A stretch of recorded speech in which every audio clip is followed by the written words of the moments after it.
Alors que la BBC surfait de succès en succès au début des années 2000, Discovery a connu des résultats critiques plus nuancés. Car malgré un bon départ, la firme américaine s'est littéralement flinguée avec la vallée du tyrannosaure. Mais désireuse de ne pas laisser le public sur ce quasi-déchet industriel, la chaîne tentait de jouer la carte du retour avec un troisième documentaire. Mais allait-il suffire pour remonter la pente? C'est ce que nous allons voir dans cette review de la planète des dinosaures.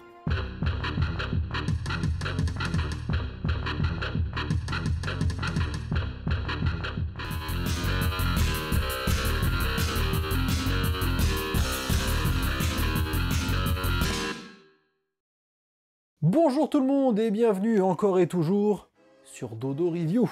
Aujourd'hui, on poursuit la série de reviews sur les documentaires de Discovery Channel sortis au tout début des années 2000. Et il n'en reste plus que deux en comptant celui-ci. Mine de rien, ça va assez vite. En tout cas, il se trouve que le documentaire qu'on va voir aujourd'hui, il est assez spécial à mes yeux, parce qu'il se trouve que c'était le tout premier que j'ai jamais vu. On me l'avait enregistré sur cette petite cassette. C'est vraiment une autre époque. Quoi qu'il en soit, partons tout de suite à la découverte de la planète des dinosaures. Nous voilà de retour fin 2001, et le moins que l'on puisse dire, c'est que Discovery a pris sacrément cher. Alors que la BBC conclut son année avec le troisième gros documentaire de sa série, à savoir Sur la Terre des monstres disparus, qui est de nouveau une masterclass, la vallée du tyrannosaure est une cata, les retours critiques sont vraiment mauvais, et Jack Horner devient la figure la plus détestée du milieu. On en oublierait presque que 2 mois plus tôt, la chaîne avait pourtant diffusé Le règne des dinosaures, qui était une belle réussite. Mais malgré ça, pas question pour Discovery de lâcher l'affaire avec les dinosaures, car si la BBC peut entretenir son succès, les Américains doivent en faire autant. Plus question de se faire humilier de la sorte, mais c'est pas gagné. Y a-t-il de drôle? Riez si vous voulez, vous n'en aurez bientôt plus l'occasion. Apparemment, les guerriers de l'espace ont une grande confiance en eux. Ce n'est pas bon d'avoir trop confiance en soi, vous savez. On risque de se faire surprendre.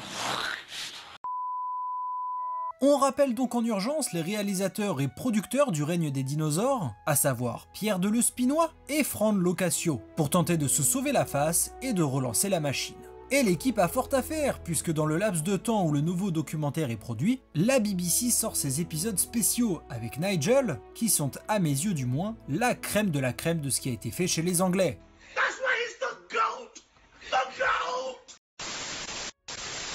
Quoi qu'il en soit, Discovery est prête à sortir son troisième docu au mois de décembre 2003. Celui-ci se veut ambitieux et va explorer une période encore jamais vue à la télé, celle du Crétacé certes, mais il y a 80 millions d'années. Soit une période très importante, à mi-chemin entre la fin de l'Ancien Ordre, avec les grands sauropodes et les carnosaures prédateurs, et l'avènement de nouveaux souverains, avec entre autres les premiers grands tyrannosaures, cératopsiens, ou encore les raptors déjà présents depuis un moment, mais encore plus malins et diversifiés. Et pour animer tout ça, c'est toujours Meteor Studio qui conserve son contrat, comme ce fut le cas lors des 2 productions précédentes. Et comme d'habitude maintenant, on va voir de quoi ça nous parle tout ça. La série documentaire en question se nomme La planète des dinosaures, ou Dinosaur Planet en VO, à ne pas confondre avec Planète Dinosaure de la BBC, qui sortira 8 ans plus tard. Sérieux, les mangeurs de fish and chips, vous avez fait aucun effort pour le nom. Le nouveau docu-fiction de Discovery compte donc 4 épisodes de 48 minutes chacun. Mais honnêtement, il n'y a pas vraiment d'ordre dans lesquels on peut les regarder. En fait, selon la version de chaque pays où vous avez acheté les DVD, l'enchaînement n'est jamais le même. Alors je vais tout simplement vous faire celui qu'on a connu chez nous à la télé, sur France 5 à l'époque. Alors que les 2 premiers documentaires de Discovery se concentraient uniquement sur l'Amérique du Nord, ce premier épisode de la planète des dinosaures se situe toujours en Amérique, oui, mais du Sud. On va suivre la vie de 2 dinosaures que tout oppose. Alpha, une femelle Saltasaurus, et son rival, un Ocasaure carnivore, que la VF appelle Archosaure d'ailleurs, mais Archosaure c'est un terme qui n'a rien à voir. Tous 2 connaîtront chacun de leur côté une vie bien mouvementée, mais comme Batman et le Joker, ou encore Optimus Prime et Megatron dans la pop culture, ces 2-là sont liés depuis toujours, et leur destin finira par se sceller lors d'un affrontement final. Le deuxième épisode, qui est le seul qui se déroule un peu plus tard dans le temps, il y a 75 millions d'années au lieu de 80, met en lumière un jeune Daspletosaurus d'Amérique du Nord appelé Little Das, un lointain parent du T-Rex qu'on a déjà évoqué sur la chaîne. Ce dernier doit se faire une place dans sa famille, essentiellement composée de chasseuses chevronnées, et a pour mission de traquer une paire de jeunes Mayasaures. Mais le tempérament fougueux du petit prédateur lui joue des tours. Cependant, cela deviendra rapidement le cadet de ses soucis lorsqu'une gigantesque éruption s'apprête à détruire son territoire. Pour la prochaine étape, direction l'ensemble d'îles qui formeront un jour l'Europe. Un Pyroraptor rouge et ses sœurs tentent de survivre dans un monde où la taille compte et qui ne leur fait aucun cadeau. Mais bientôt, un tsunami va anéantir tout ce que le raptor connaît. Seul survivant de la catastrophe, celui-ci va s'échouer sur une nouvelle île, mais pas comme les autres. Il s'agit en effet d'un royaume peuplé d'animaux nains. They're coming! Lock the doors! Enfin pour le dernier épisode, Pointe Blanche, une femelle vélociraptor, doit survivre seule dans le désert de Gobi, depuis que sa meute s'est faite décimer. Mais un nouveau groupe de son espèce s'apprête à changer sa vie. On va tout de suite passer au point positif de ce documentaire, et je vous le dis tout de suite, ça va être compliqué d'être objectif pour moi cette fois. Mais bon, comme d'habitude on va essayer d'être clair, et de pas partir dans tous les sens, de pas s'emballer. Quoi qu'il en soit, c'est parti. Pour commencer cette section, parlons des épisodes en eux-mêmes. Et le moins que l'on puisse dire, c'est qu'ils sont géniaux. Dans chacun d'eux, on suit donc un dinosaure en particulier, et pour que le public soit plus proche de lui, on lui donne un nom, un peu comme ce fut le cas pour Big Al. Ainsi, nous avons Alpha le Saltasaurus contre Libellule l'Ocasaure. Ouais, alors, ils l'ont appelé comme ça parce que le bougre chassait des libellules quand il était petit. Mais on est d'accord qu'ils se sont pas trop cassé la tête. Surtout qu'en anglais ça donne Dragonfly, et c'est quand même plus stylé que notre traduction française quoi. Non mais sans déconner, même quand j'étais petit ça me perturbait de voir un dangereux viandard qui s'appelle Libellule. Bref, ces premiers protagonistes sont suivis par le célèbre Little Das et une paire de Maiasaures, Buck et Blaze. Dans le troisième épisode, nous avons Pod le Pyroraptor, et dans le dernier, Pointe Blanche la Vélociraptor, qui est accompagnée par une poignée de personnages secondaires comme Patte Cassée, qui a une patte cassée, et Crête Bleue, parce qu'il a une crête bleue. Ah je vous l'ai dit, hein, chez Discovery on se fait pas chier, on prend tout ce qui est simple et efficace. Même si honnêtement, on battra quand même jamais le niveau de la BBC qui a appelé le plus âgé de ses australopithèques, le vieux. Quoi qu'il en soit, tous ces animaux ont une histoire unique à raconter, qui leur est propre. Tous les épisodes ont leur propre ambiance et on n'a jamais l'impression de voir deux fois la même chose. Dans le premier, j'adore cette opposition de style entre Alpha et Libellule qui ont une vie totalement opposée. L'un est limite abandonné dès sa naissance, tandis que l'autre est élevé par des parents relativement aimants. Alpha doit migrer sans cesse et éviter les prédateurs, tandis que Libellule doit chasser pour survivre et fait face à une sacrée compétition. Enfin, l'un ne quittera jamais son troupeau, tandis que l'autre devra fonder sa propre famille. Et malgré toutes leurs différences, les deux seront liés jusqu'à la fin. Et les autres épisodes ne sont pas en reste. Celui de Little Das est le plus dynamique de tous, avec les meilleures musiques, et les Daspletosaurus sont aussi respectés que l'étaient les T-Rex dans le règne des dinosaures. Le voyage de Pod, mon épisode préféré, et je dirais même tout média sur les dinosaures confondus, c'est littéralement le voyage de Gulliver version dinosaure. Et la façon dont il arrive sur cette fameuse île mystérieuse, et comment il tente de la comprendre, bah c'est super bien foutu selon moi. Enfin, l'épisode sur le Vélociraptor, que j'ai découvert 10 ans après les autres d'ailleurs parce que c'est le seul que j'avais pas dans la cassette. Et bah c'est celui que je mettrais un poil en dessous des autres. Parce que dans la deuxième partie d'épisode, bah je trouve que ça se résume surtout à manger H24 et à crier un peu dans tous les sens. Mais il a des séquences fortes, une fin mémorable et des dinos très cool. Et les dinosaures, parlons-en justement. Déjà, même si on reviendra sur ce point plus tard dans la vidéo, je trouve que globalement, ils sont très bien faits pour l'époque. J'adore le style de Meteor Studio depuis le départ, et il s'agit certainement de mes designs de dinosaures préférés, tout documentaire confondu. Le Daspletosaurus et le T-Rex sont incroyables, tout comme le Carcharodontosaure, et le cri de ces trois-là, une sorte de son d'éléphant modifié, est juste trop badass. Écoutez un peu.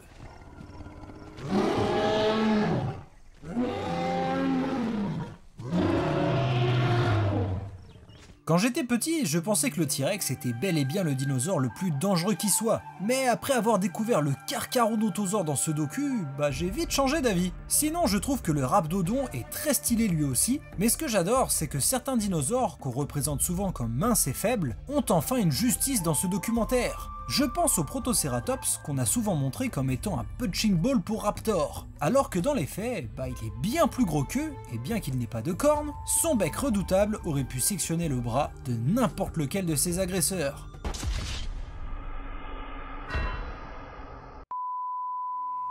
En fait, cette fois, on a limite plus peur pour les raptors que pour les protocératops. Et l'autre dinosaure auquel je pense, c'est l'oviraptor. Ce dernier est souvent montré comme étant mince, fragile et toujours en train de voler quelque chose. Mais cette fois, on nous le montre pour ce qu'il est. C'est un animal opportuniste, mais plus gros que les raptors. Et qui, si besoin, n'hésite pas à rentrer en compétition avec eux. Et j'ai adoré ça. Regardez cet extrait lors d'une chasse. Ils sont pas là pour être le personnage secondaire.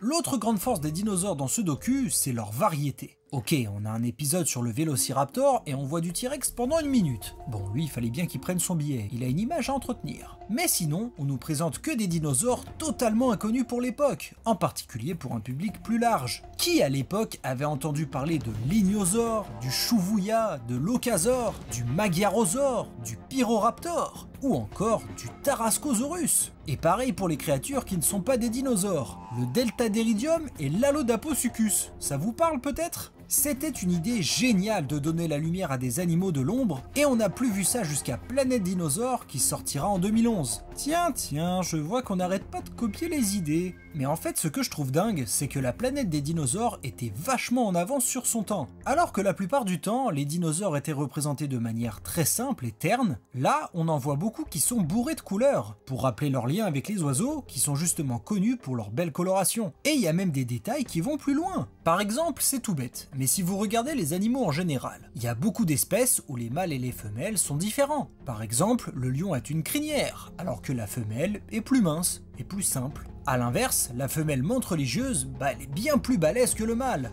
Et chez les oiseaux, ces derniers sont souvent plus colorés. De toute façon, y a juste à nous regarder pour voir qu'on n'échappe pas à la règle, et qu'on a des différences physiques évidentes. Chez les dinosaures, on a quelques preuves fossiles, mais ça reste souvent de la déduction. Or, c'est un aspect qu'on oublie souvent, alors qu'il devait sûrement y avoir des différences chez eux aussi. Et Discovery a pas loupé le coche. Dans ce docu, les mâles sont donc souvent plus colorés que les femelles pour faire une nouvelle fois le lien avec les oiseaux, et certaines espèces ont d'autres différences. Par exemple, le Protocératops mâle a une plus grosse collerette que la femelle, et elle est teinte de rouge pour l'impressionner. En comparaison, sur la Terre des dinosaures a beau être génial, mais si on ne te dit pas clairement qu'un tel est une fille ou un garçon, t'as aucun moyen visuel de le savoir. Mais dans la planète des dinosaures, on a d'autres détails poussés. Globalement, les raptors sont à leur prime dans cette série, et leur plumage est super bien représenté, en particulier celui du Vélociraptor, qui est très proche de l'idée qu'on s'en fait aujourd'hui, et de ce que l'on peut voir dans Préhistorique Planet par exemple.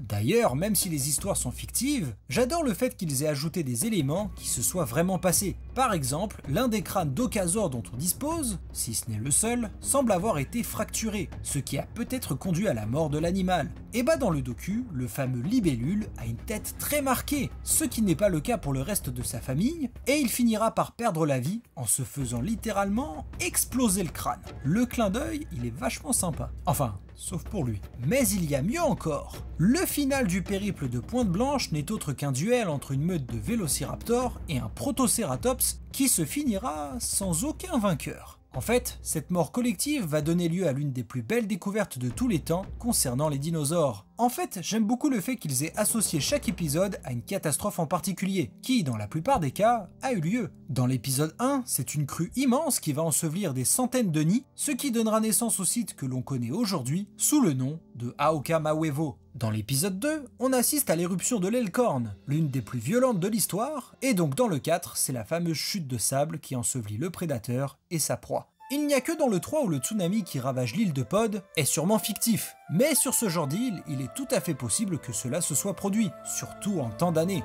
Concernant les paysages, ils sont tous plus sublimes les uns que les autres, et dans la globalité, très bien choisi. Mais mon préféré, et de loin, c'est l'environnement global du voyage de Pod. Tout est magnifique, que ce soit sur la grande île, mais surtout la petite, qu'on voit plus en détail. Les plages, la végétation, le soleil couchant...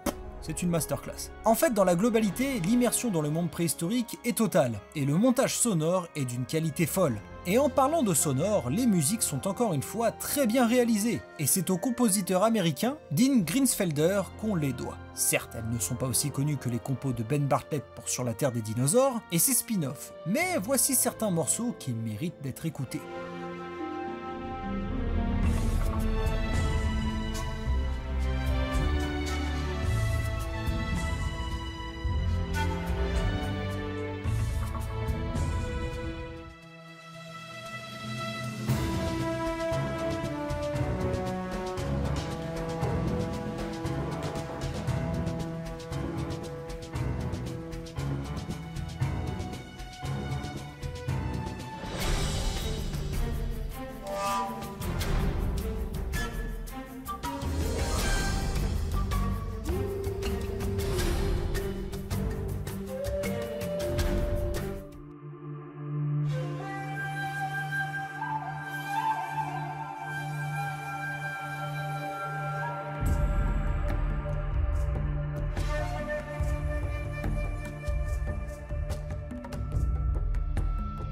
Autre chose que je devrais vous citer parmi les compliments, c'est le paléontologue consultant du documentaire. On a pu voir qu'il y avait quelques sections de ce genre dans le règne des dinosaures, avec de nombreux intervenants, mais ces séquences étaient toujours courtes et apportaient un vrai petit plus. Mais comme vous le savez, la situation s'est envenimée après, puisque la vallée du tyrannosaure ne donne la parole qu'à Jack Horner, et c'était comme lancer une bombe nucléaire sur près d'un siècle de recherche. Mais cette fois, pas question de répéter les mêmes erreurs. Donc exit Horner et on dit bonjour à son confrère Scott Sampson.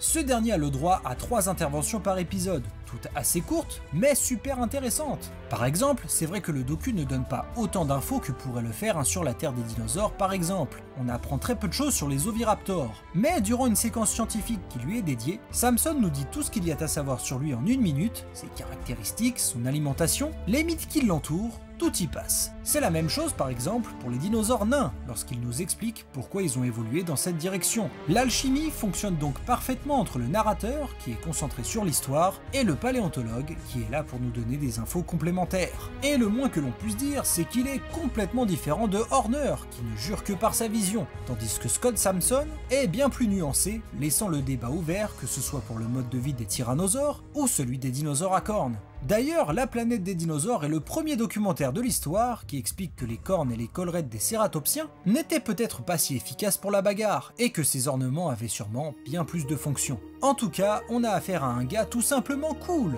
posé, et qui ne vient jamais nuire à l'histoire. Par contre, j'ai toujours pas compris pourquoi son doubleur français change dans l'épisode du Vélociraptor. Et en parlant de ça, je vais conclure cette section en parlant de la version française dans sa globalité. Alors, ce qu'il faut savoir avant ça, c'est que le narrateur de la version originale est encore une fois un acteur. Après John Goodman du règne des dinosaures, voici venu Christian Slater. Et la réaction du public fut mitigée. Car si Goodman a bien su s'adapter au format documentaire avec une voix bien posée, on dirait que Slater essaye de jouer un rôle en permanence et qu'il s'immisce presque parfois dans l'aventure des personnages, comme s'il prenait parti. Je vous laisse voir la différence. Ceratosaurus is the last of its kind, but more dangerous than ever. Allodopasuchus, a long name for predators short on brains. And stay away.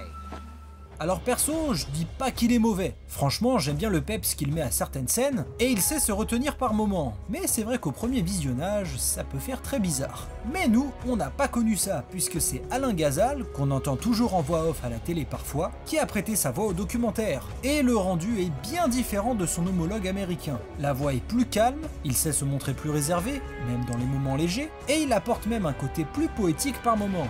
Je vous laisse regarder. Son deuxième jour de dérive se termine dans l'épuisement et dans un sommeil aussi sombre et profond que la mer.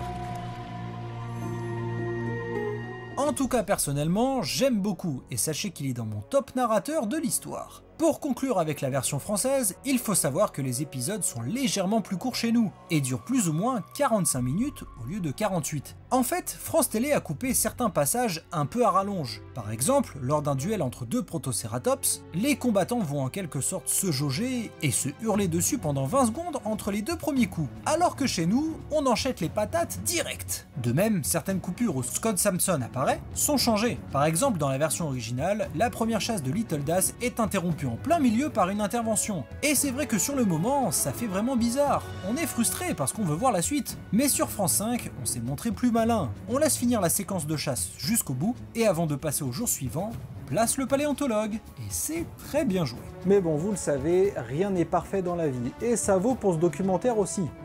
On va donc voir ce qui n'allait pas. Alors déjà, il y a quand même un revers à vouloir raccourcir certains passages, parce que dans l'épisode 1, Samson apparaît alors que Alpha et Libellule sont nez à nez pour la première fois. Mais on revient ensuite dessus pour voir comment ça va se terminer. Et en fait, ce gros morphale va juste être distrait par une véritable libellule et se barrer comme un idiot. Ouais, t'es pas le viandard le plus charismatique du Crétacé, toi.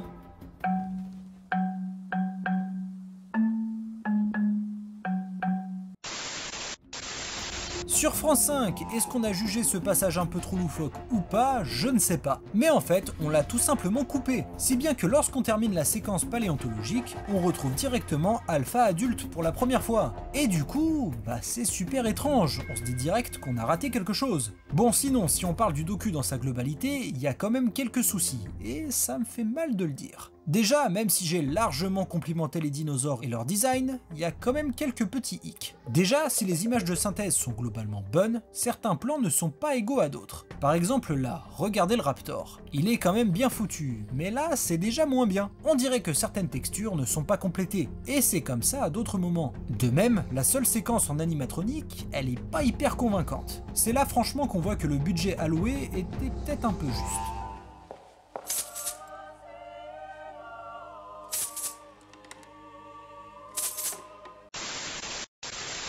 De plus, certains designs sont un peu douteux. Par exemple, j'adore les sauropodes du documentaire, vraiment. Mais c'est vrai que leur ventre, il est énorme.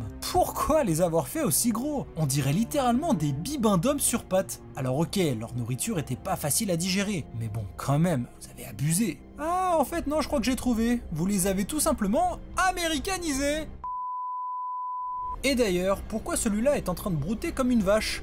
Les gars, vous savez que les sauropodes, ils en étaient pas capables. Pour s'offrir une bonne digestion, ils avalaient tout simplement des cailloux. D'ailleurs, on remarque aussi que c'est de l'herbe qu'il a dans la bouche. Et on en voit très vite fait sur quelques plans. Et c'est pas bon, puisque de ce que l'on sait, l'herbe est apparue bien après les dinosaures. Même si, coup de chance, la grande famille de ce genre de plante a vu le jour il y a à peu près 80 millions d'années. Pour en revenir aux dinosaures, Jean-Michel Paléontologue notera que certains ne sont pas appelés par leur nom d'espèce, mais par leur nom générique, pour que ce soit plus simple pour un public plus large. Par exemple, l'ampélosaure de l'île natale de Pod est tout simplement appelé par le nom de son groupe, c'est-à-dire Titanosaure. Même chose pour le rhabdodon, qui se fait appeler Iguanodon. Cependant, il y a des erreurs bien plus graves, bien qu'elles soient souvent dues au fait que le doc a 22 ans maintenant. Mais quand même, il faut les signaler, et on va commencer par la plus évidente de toutes. Mesdames et messieurs, voici un Carcharodontosaurus, un prédateur géant qui a vécu en Afrique entre 100 et 95 millions d'années. Chers créateurs de chez Discovery, j'ai une question pour vous. Qu'est-ce que ce dinosaure fait en Amérique du Sud il y a 80 millions d'années, bordel? Voilà une histoire qui a beaucoup fait parler, et ce n'est pas encore tout à fait résolu, mais on va tenter d'y répondre. Lorsque le documentaire fut tourné, on a des os de prédateurs inconnus qui furent trouvés en Amérique du Sud, et qui dataient plus ou moins de cette période. Seulement, on n'avait aucune idée de ce que c'était. Mais les premières études semblaient les attribuer à des dinosaures de la famille de notre Carcharodontosaure. Comme Discovery avait besoin d'un prédateur signature pour son épisode, et malgré tout le respect, c'est pas les ocasaures qui allaient remplir ce rôle. Les producteurs se sont dit, allez, on va dire que c'est des restes de Carcharodontosaurus lui-même. Et en plus, c'est bon, ça va, l'Amérique du Sud et l'Afrique étaient collées à un moment donné. Donc on va dire qu'il y a des individus qui ont migré, c'est bon, ça passe. Sauf que non, mon jeune ami. Quoi qu'il en soit, le dinosaure est bien là, et ça a perturbé tout le monde. Les fans se sont déchirés à ce sujet, et vous avez qu'à aller sur les différentes sections commentaires qui le concernent pour vous en persuader. Certains disent qu'il s'agirait en fait du Mapusaure, qui n'avait pas été correctement décrit à l'époque, et comme c'est un cousin proche du Carcharodontosaure, on aurait confondu les deux.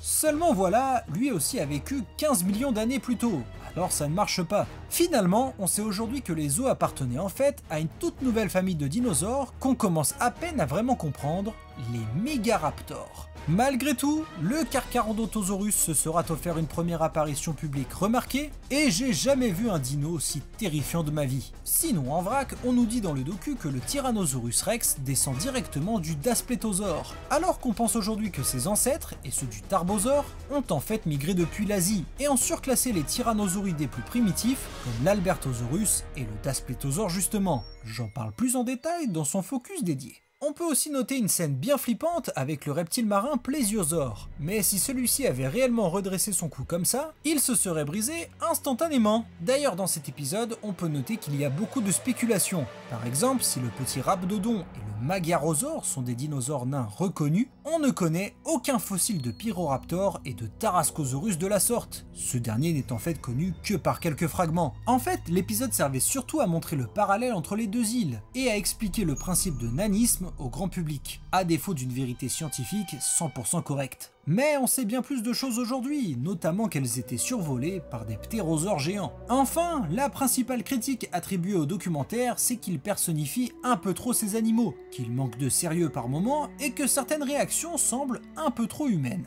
Alors je comprends ce point de vue, même si on verra bien pire plus tard. Cependant, regardez nos animaux actuels, vous trouvez pas qu'ils ont des réactions drôles parfois? Et on voit même des dingueries à l'état sauvage. Alors non, les quelques séquences concernées ne sont, à mon sens, pas vraiment gênantes. Bon, par contre, les troodons de l'épisode 2, qu'on qualifie de dinosaures les plus intelligents du monde, bah ils ont l'air complètement à l'ouest, ça c'est vrai. Non mais regardez-le celui-là, on voit qu'il lui manque des cases, ça se voit à sa tronche. Quoi qu'il en soit, la planète des dinosaures a infiniment mieux marché que la vallée du tyrannosaure. L'échec semblait si violent, mais Discovery a su remonter la pente dès ce nouvel essai. On n'a pas affaire au documentaire le plus connu de tous, mais il a su se faire une petite notoriété, et certains dinosaures sont devenus des icônes reconnues dans le milieu. Et si on devait en citer qu'un, ce serait Pod bien sûr. La série a même reçu quelques Emmy Awards quelques mois après sa sortie, qui ont récompensé le montage et le mixage sonore qui furent tout simplement les meilleurs, tout documentaire confondu. La gestion des plans et du placement de la caméra en général a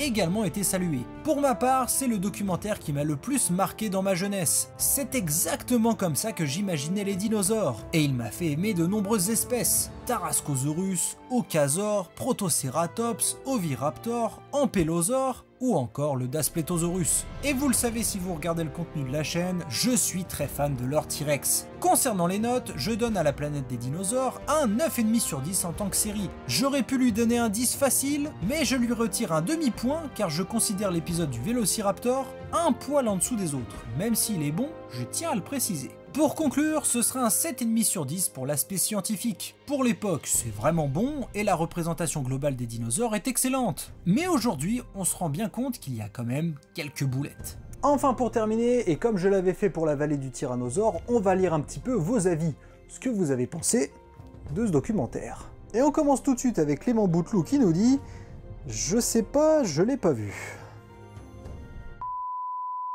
Non mais les gars, vous le faites exprès ou quoi? Comme la dernière fois, vous savez pas de quoi on parle à chaque fois. A few moments later. Ah, on a enfin des gens qui font un petit peu des efforts. Alors, il y en a qui mettent du 6 sur 10, 7 sur 10. Ah, on a The Predator 87 qui nous dit « Clairement l'un des meilleurs docus de Discovery, je lui mets un 7 ou 8 sur 10 ». Bah, c'est plutôt un commentaire honorable, c'est bien résumé. Ah, et je tenais aussi à donner du crédit à ce commentaire que j'ai vu juste après m'être enregistré. Il nous vient de Chouvouillart qui nous dit « C'est grâce à eux que j'aime les raptors. J'ai grandi avec Pointe Blanche comme modèle de Vélociraptor, pas ceux de Jurassic Park. » Ah, ça c'est bien. J'adore ces docus, même si pour le coup, en termes de documentaire pur, certains aspects laissent à désirer. Des dinosaures qui font des actions qui semblent pas naturelles, certains designs très étranges, les sauropodes ballons, oui ça c'est vrai, et les iguanodons par exemple. Mais sinon en termes d'ambiance et tout, c'est le kiff. Et t'as bien raison mon gars. Et voilà, c'est tout ce que j'avais à dire sur la planète des dinosaures. J'espère que la review vous aura plu. Et on se retrouve une prochaine fois pour une nouvelle vidéo. Ciao!